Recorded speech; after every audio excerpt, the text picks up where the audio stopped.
Today we're getting experimental and converting my RSD Wildcat V3 into an e-bike using a CYC Motors kit. There's a handful of kits out there that allow you to turn your traditional mountain bike into an eMTB. Why would you want to do that when a whole bunch of eMTBs exist? Well, maybe you love the way your bike handles, or you love the travel, or you love the geometry like I do with this. I haven't found an e-bike that quite fits like this, and RSD doesn't make an e-bike version of this, so I'm really curious to see what my favorite Geo would ride like as a little bit heavier, much more powerful e-bike. So as I researched options to convert this to an e-bike, CYC Motors really stood out as taking it more seriously than like the city commuter e-bike kits or the hub-driven kits. It seems like these are actually meant to be high performance, comparable with like what you would buy a traditional e-bike from like Pivot or Bea or Specialized, something like that. Well, today we're gonna learn, and we're gonna install it on here and take it out on the trail to see what it rides like. Now my CYC Motors kit came in 3 boxes. Box 1 is the motor or drive unit. Box 2 are the cranks and the electrical sensors to make it all work. And box 3 is the battery. There are different batteries you can buy for more capacity, smaller sizes, things like that. I went with the smallest A series battery. So today we're gonna put all this on my Wildcat V3. One thing I really like about CYC is not just how over-engineered they are and how adaptable they are and programmable, it's how good their support is online to be able to see videos of how to completely dissect this whole motor unit if you're a dealer or if you want to service it yourself. And their install videos are absolutely fantastic. So to learn how to install it, go watch their videos. They're far more detailed than today's video. But I'm going to go through this and follow their videos and install it and let you know what I think from a mountain bike mechanic's perspective. Now, as many of you know, I'm disabled and I'm unable to ride a traditional mountain bike. And my only option right now is riding e-bikes. So I'm diving headfirst into learning about e-bikes. I'm not an expert by any means, but a lot of the e-bikes I've ridden were overbuilt. They're massive enduro bikes. They're really heavy. They have too much travel. They kind of lose that excited feeling that I get on the trail. So I'm going to start with something that I know has an exciting ride feel, not too much travel. I know exactly how this bike rides, to be able to compare it to an e-bike version to see what the pros and cons are. I'm lucky now I live in Bentonville, Arkansas, where I can ride all my single track legally on an e-bike. Big difference from Sedona, where I just came from. And I'm excited to learn more about this area of the sport. My goal is one day to find the right doctors and get through my health challenges so I don't need to ride e-bikes anymore. But I'm so grateful that e-bikes exist because they let me get out on the trail right now when I otherwise couldn't. Today's video is sponsored by nobody. This is not sponsored by CYC. They're not paying me to create this content. They sent me this unit so I could really give you my honest feedback. But in researching the other mid-drive e-bike DIY kits, I felt like this one was more modern. It took things a little more seriously. A lot of the other units have like a squared taper, bottom bracket spindle. Yuck, that's like 70s and 80s technology. This at least has ISIS splined cranks. But anyway, I'm not getting paid by CYC Motors. I'm going to tell you what I actually think about it and how this install goes. All right, step 1 is to remove these beautiful 5-dev cranks. One thing that's cool about nicer modern cranks like these 5-devs is they include this design which allows it to self-extract. You never need to use a crank puller with these. Those old crank pullers were an outdated design. This is a much better design. We see this on SRAM, Raceface, a bunch of others as well. Now we remove the bottom bracket. CYC Motor makes some incredibly powerful e-bike kits, bordering on e-motorcycle with throttles and no pedal assist needed. That's not something I'm interested in, so I went for the Photon. The Photon you can change in your app to be 250 watts or 750 watts. This is a very powerful, very torquey motor, even though it's CYC's smallest motor. Pretty wild to think what the big ones can do. I'm not really interested in that. I'm not interested in going as fast as humanly possible. I just want some assistance on my climbs to help my body when it can't do what it used to be able to do. So this Photon is available with bottom brackets from 68 to 120 mil wide. This one is the smallest one, the 68 to 83 mil wide threaded bottom bracket. They also have a press fit adapter, so if you don't have a threaded BB, you can still make it work with this. Super cool to see those options. It's like these guys know modern mountain bike standards and want to make sure it works with current mountain bikes. A lot of the other kits I'm seeing are not as versatile as this. This kit puts out up to 110 Newton meters. That's insane. That's far more than most of the big e-bike companies. So this comes unlocked from the factory. You can fully open it up if you're somewhere else, up to 750 watts, 2,000 watts peak power. This thing is seriously powerful. I'd be curious if they ever make a half power or fourth power version that's a little bit lighter, a little bit more compact, because that's the type of stuff I'm interested in, are these SL e-bikes, under 45-pound e-bikes.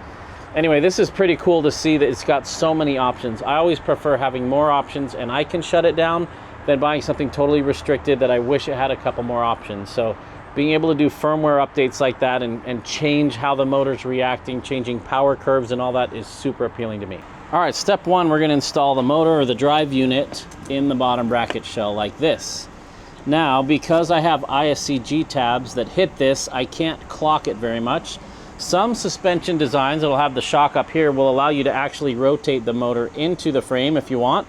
But on my setup, I only have one option.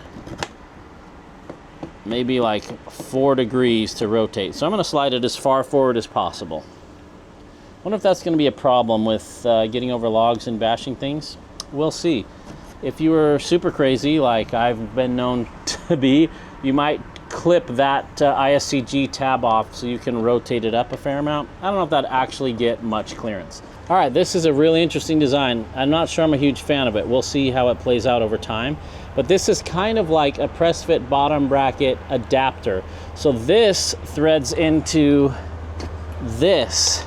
It doesn't thread into the bottom bracket shell. So there's no threads in the BB threads. This just sits in there.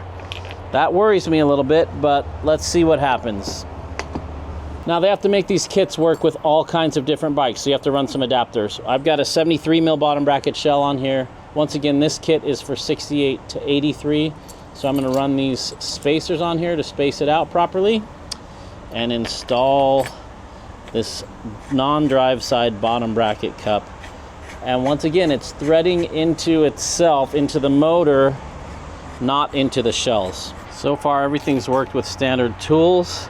This is cool. They even include a little bit of grease with it. Everything's lining up nicely. That's one thing I would love to see a little different. I'd love to see this actually thread into the BB shell. Makes me a little nervous just having it sit on the threads. Oh, that said, there's zero play in there. We'll see if it develops any play after some riding and jumps and stuff. Probably want to check this after a little while more than a normal bottom bracket since it's not threaded into that shell and it could have a little bit of side-to-side play. Now I'm going to add the chain ring. This is cool. It's a 34 tooth chain ring and it's a narrow wide profile. I love that they've thought of that. I have a feeling most e-bike conversions aren't narrow wide like this. That means it goes fat, thin, every other tooth to hold the chain on. So I'm going to install this. This is brand new, the 34 tooth. They haven't had these for a while. They used to have really big ones. But I'm excited for mountain biking to have a 34 tooth. All right, this is pretty cool to see. Little tooth. I was wondering about clearance, if this would clear the frame. Ooh, it's close, but it does. I'm glad they went with a 34 because not all frames clear a 34. Let's take a look at this. Super hard to see in here, but man, we've got about 3 mil clearance. I'll have to cycle the suspension and make sure it doesn't hit on compression. There's a chance, yeah, that should rotate away. You're gonna need to make sure your frame has clearance for a 34 tooth on this. I'm really excited to see that Sprag clutch in there. Super cool. They've got different chain rings you can put on here, so if you're building like a pavement pounder, then you want a bigger gear, you can do that. I have a feeling I'm never gonna use my 52 tooth back here, so I might be able to go with like a 7-speed, not so wide range cassette on here. That'll be interesting to see. This bash guard's awfully close too. I think there are gonna be a few frames that this is not gonna be compatible with. I've only got about 3 mil clearance on the chainring and 3 mil clearance on the bash guard, but it is fitting. Whew. Thank goodness it is, but that is awfully tight. That must be so hard to have to build something that works for everybody. All right, we got it here with a 12 speed. Looks like it's meshing okay. We'll see. This is a SRAM 12 speed chain. We'll see if it plays nicely with that or if I need to go 10 speed or 11 speed. All right, now we're ready to install this super unique spindle here. Got little teeth in there to engage with the motor, so as you turn the crank, it turns the pretty sleek.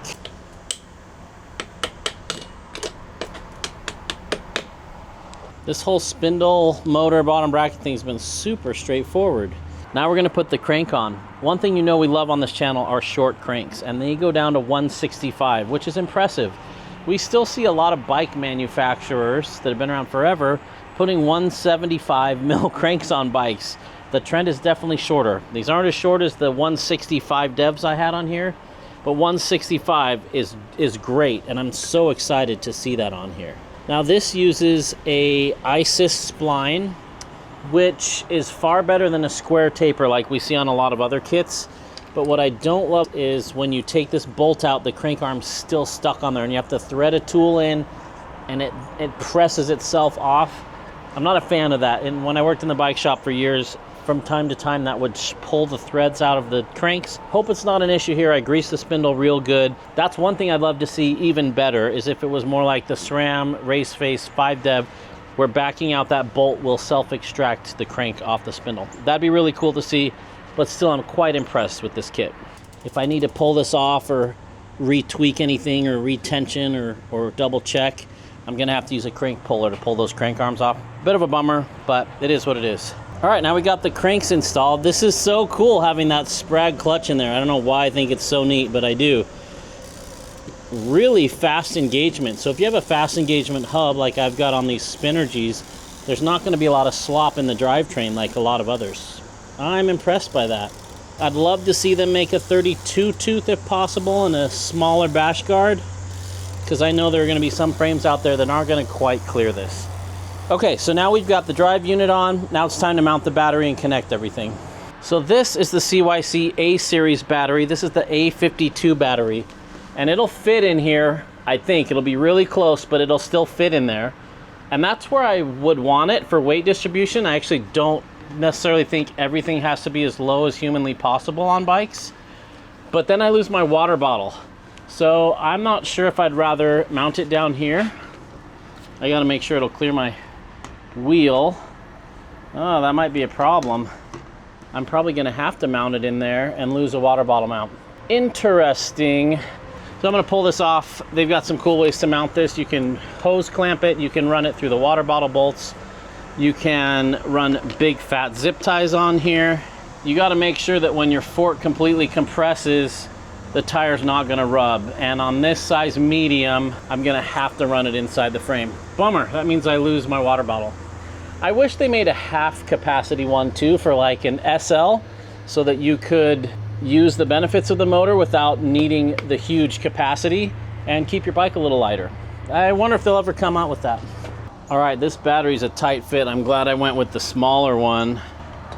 It's hard in a frame, especially a smaller frame with lots of standover, with a shock in here. In order for me to get it on here, I might have to zip tie it on, but I really wanted to use the water bottle mount. I spent the last 2 hours trying to get creative to make the battery fit on here, and it's just a little too tight up there and a little too tight down there to run it in the water bottle cage mounts. Wish I could have, but I can still use these hose clamps, and that's what I'm gonna use for this method. Not ideal, but it'll work just fine. All right, I got the battery hooked up. We got about a centimeter of clearance there and about 5 mil of clearance up there. It's so tight I can't actually remove the battery without removing the tray also. I wasn't able to screw it into the water bottle bolts because I can't move the battery enough to unhook it from the tray. Not ideal, but it's great enough to get this thing tested. So this is gonna work better for people with larger frames. If you've got a size small or your shock comes in the middle and you can't quite fit it under here, you might run into some challenges. We got it in there. That's really the only option on this. Now I'm just gonna add the rest of the wiring, the little speed sensor and the control panel. All right, she's all done. I'm really excited with how this turned out. It's always a trick getting the cable management under wraps, but I think it did okay. Now it's time to tweak it a little bit in the app, get my power curves where I want them, and take them on the trail.